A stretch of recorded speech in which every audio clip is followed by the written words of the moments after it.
Welcome back. Well, while we're on stage 6 load shedding, a lot of people are still digesting the news, not of the load shedding, that Eskom is asking for an increase of 38% in the amount that you pay for the electricity you do get from Eskom from time to time. In other words, your power bill would go up by nearly 40%.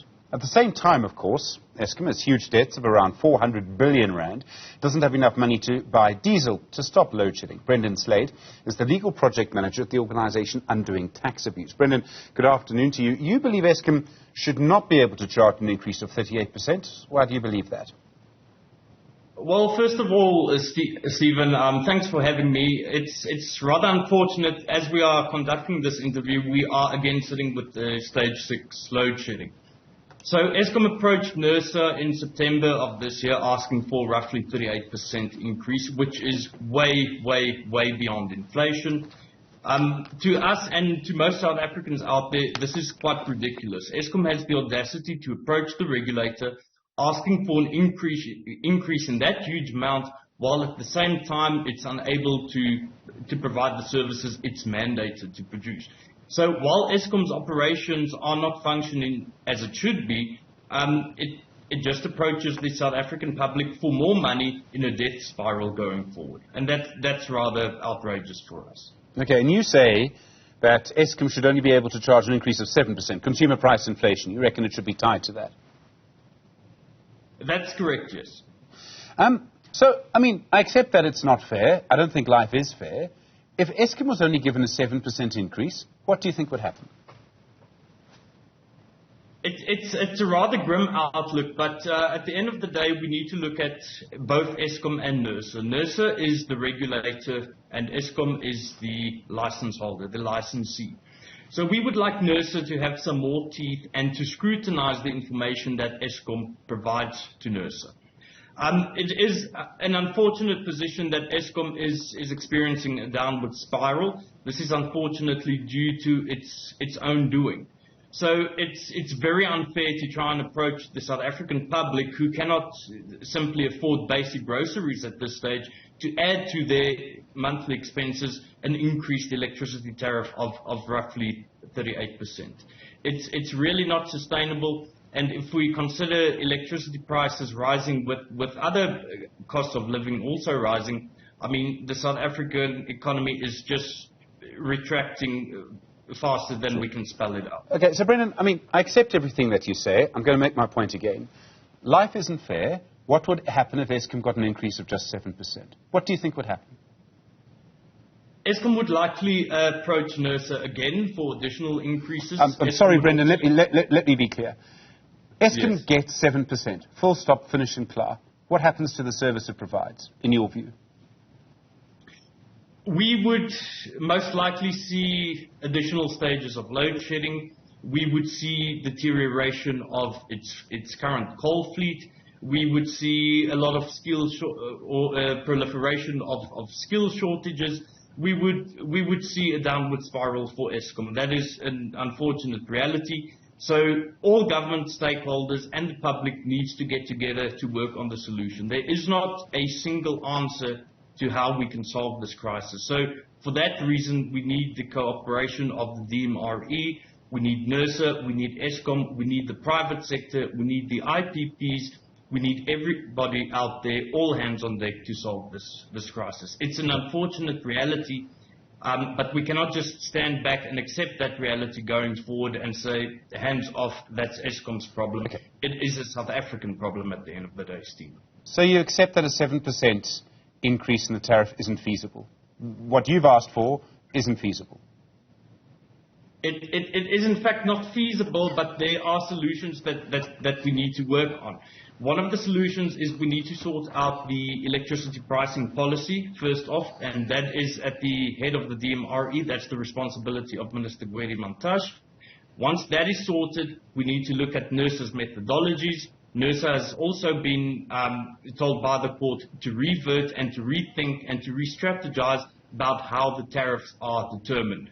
So for the immediate short term, it is unacceptable for the public to fit the bill for Eskom shortcuts. Okay, I'm glad we're sort of on the same page. It probably comes down to the same issue. You can get as technical as we want with Eskom, and look, we can get very, very technical. But either Eskom charges what it costs to produce the electricity and to transmit it and to distribute it, or it doesn't. In which case, the money has to come from somewhere else. So is it the view of Outa that you should pay for the electricity that you consume? Yes, no. The user pay principle is certainly something that Outa supports, but the user pay principle should be founded in correct methodologies, correct information provided to the regulator. So if that information is skewed, there's no way for the user pay principle to be justified in the first place. Sure. So if the methodology is flawed, when it comes to asking the South African public for money to fit a bill for Eskom's shortcomings, that's where the problem starts. And it's for that reason that we need to work together to get the methodology sorted out and to move the country out of load shedding. Okay. If I can just add to that, Stephen, one of the problems we are currently facing is we are steering a rudderless ship. So we are fully aware of the energy crisis South Africa is currently in, but we do not have a map of how the road looks ahead of us. Okay. So Brendan, I'm sorry to interrupt you. I'm trying to get to some of the broad philosophy of what Outa believes on this, because it is complex, but there's some broad principles, so maybe we can get the rough contours of the map that you need. So you accept that the user pays. There are people who cannot afford to pay for electricity. Would you accept a subsidy for them, whether it comes from government or whether it comes from people who can pay for electricity? No, of course. There is currently a strategy out there called the Free Basic Electricity Policy. That policy itself is flawed, but we are fully in support of subsidizing those who cannot afford it. And if it is not government that can afford the bill, the private sector certainly has the generation capacity and the capital to get those projects started to subsidize those who cannot afford basic services of electricity. So yes, Outa certainly supports that notion. Okay, we've got the rivers on our map now. Now we can start to fill in some of the roads between our rivers. It seems to me, and Brendan, I may be oversimplifying this, and you're allowed to say that if you think that I am. Eskom's got 400 billion rands worth of debt. We can argue about who should pay that, but in the end, government is going to have to because it's a sovereign guarantee, right? The last thing we want is a cross default on SOEs. So it's going to have to be paid. You can either do that through the tariff, or you can do it with money from government through tax. And in the end, it may be that those come down to the same people. The people who pay tax are the people who can also afford to pay the tariff. And I have to say, in all of the conversations I've had around Eskom over many years now, I don't see that circle being squared. In the end, it comes down to the same problem. So I hear you completely that it's, unfair and frankly probably impossible to demand a 38% increase. I also, unfortunately, at this stage, in my mind, don't see any other way. Brendan, are you still with us? Yes, Stephen. Stephen, can you hear me? Yes, I can. Go for it. So I was saying I don't see any other way. No, certainly. It's an unfortunate reality we need to accept. Taxing the populace is nothing new to South Africa. It's something global. I mean, taxes have been there since the dawn of mankind. But I really do think we need to look at different types of solutions. Of course, there will be high tariffs, but that does not mean that civil society should stand back and accept those tariffs for what they are. And once the roadmaps and the pricing policy and the legislative framework is changed, then the ground would be ripe for tariffs to start coming down. And the big elephant in the room, as we are speaking now, is generation capacity.